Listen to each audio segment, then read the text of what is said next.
Hello, welcome back to this video. This is 9-4 and we are talking context problems with logarithmic models. In the last video, we were evaluating logarithms with a calculator. I forgot to give you guys the practice problems. Here is a couple of the practice problems. I would like you to just try these two, round to 3 digits or more, and then I'll post the answers right now.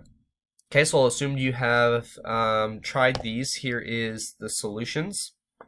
Okay, we're going to be utilizing this when we look at some context problems here in a second. Alright, so here's our first context problem, and it says a biologist studied a population of foxes in a forest preserve over a period of time. From the data collected, the biologist created a model.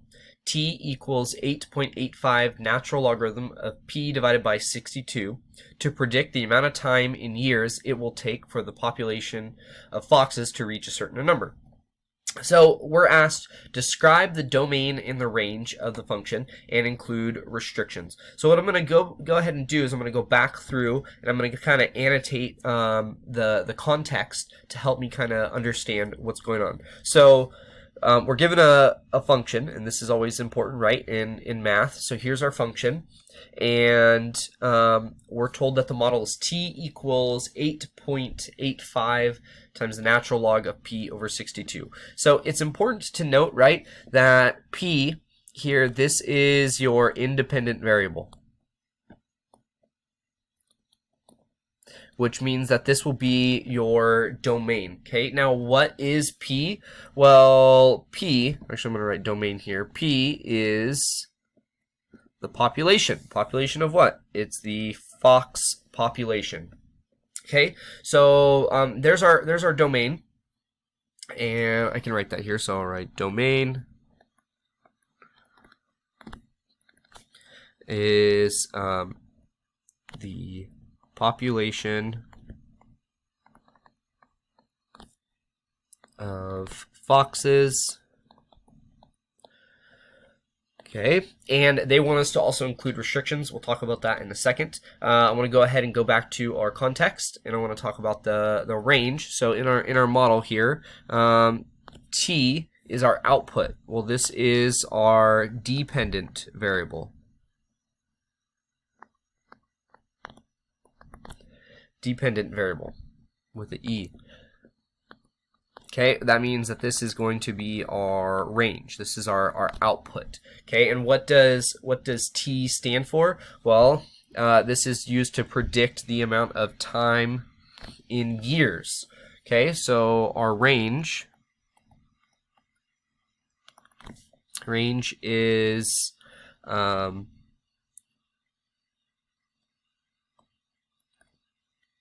time in years. Okay, and then now we'll talk about restrictions. So restrictions, I'm going to start out with the range because contextually this makes this is very, very intuitive to think about. Time, right, is always non-negative. We can't go back in time. So if I start measuring something, right, time, the initial value would be 0. Okay, and then it's always going to be positive. So time in years, where time is non-negative.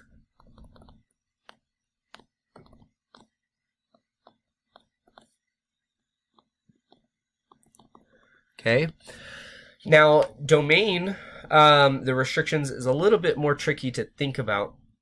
It's values that you're plugging into your argument of a logarithm. Now you need to think about a logarithmic function, and what I want to point out about a logarithm, in our last lesson we talked about the domain. The domain has to be greater than 0. Well, if you remember what a function of a logarithm looks like, okay, and actually I'll go here to my calculator to highlight this.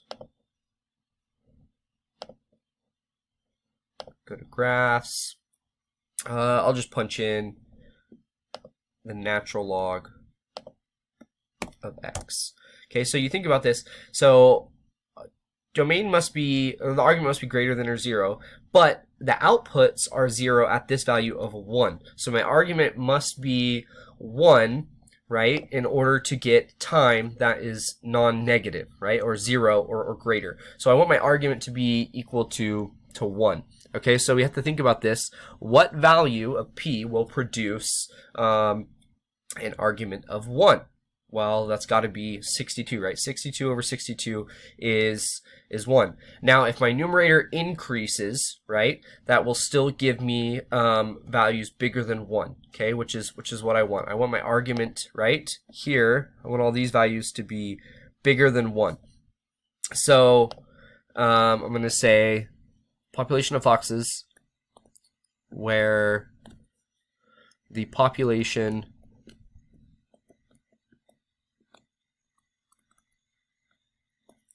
is greater than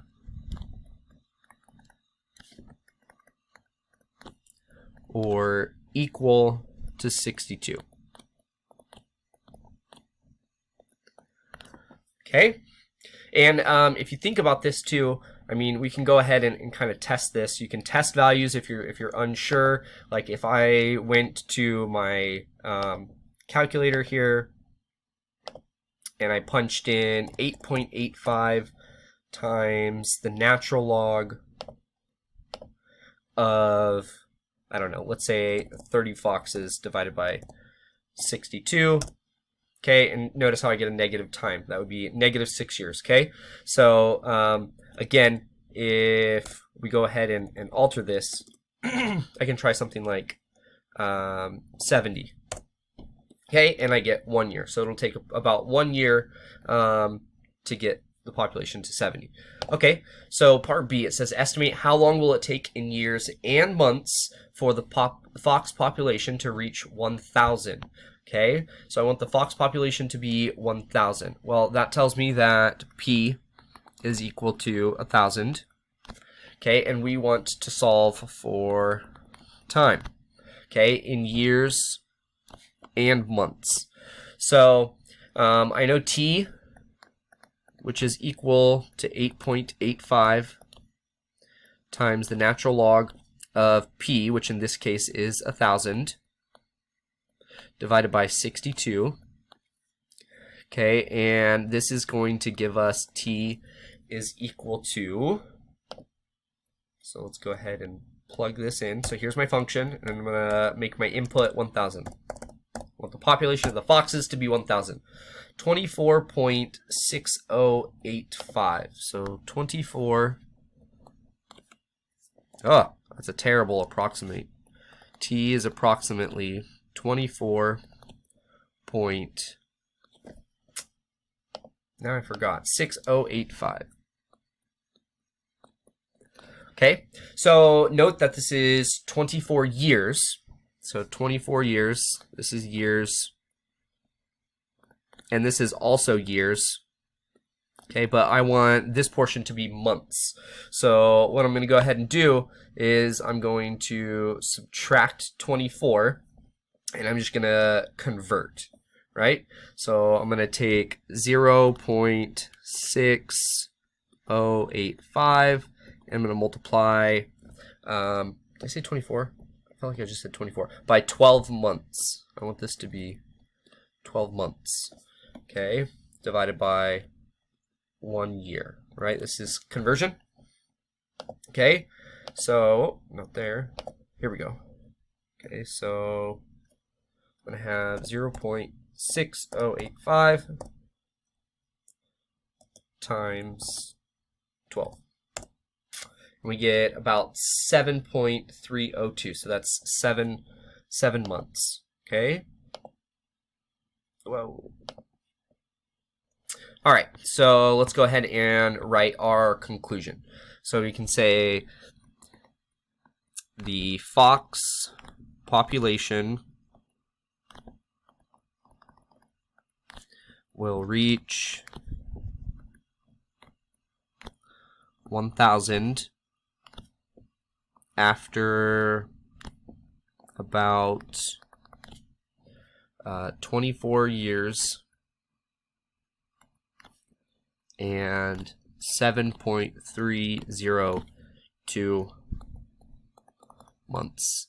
7.302 months. That seems like a obscure way to tell time, and I agree, but they say round to 3 decimal places, right? So you got to do what the problem asks. Okay, so that is the first example. I know these problems are kind of long, but the restrictions are kind of tricky, and we need to think about these. So what I would like you to do, here is a practice problem. Please pause the video. I want you to try this practice problem, and then I'm going to post the solutions. Okay, so hopefully you have tried this. Here is the solutions. The domain is the population of bacteria greater than or equal to 3,500, right? The population must be that, so that the range time is greater than 0. And then the calculation problem, it will take about 10 hours and 57 minutes for the bacteria population to reach that rate. Okay, I'm going to go ahead. I'm going to stop this video. I will make another video with example 2 and a second practice problem. Catch you next time. Peace.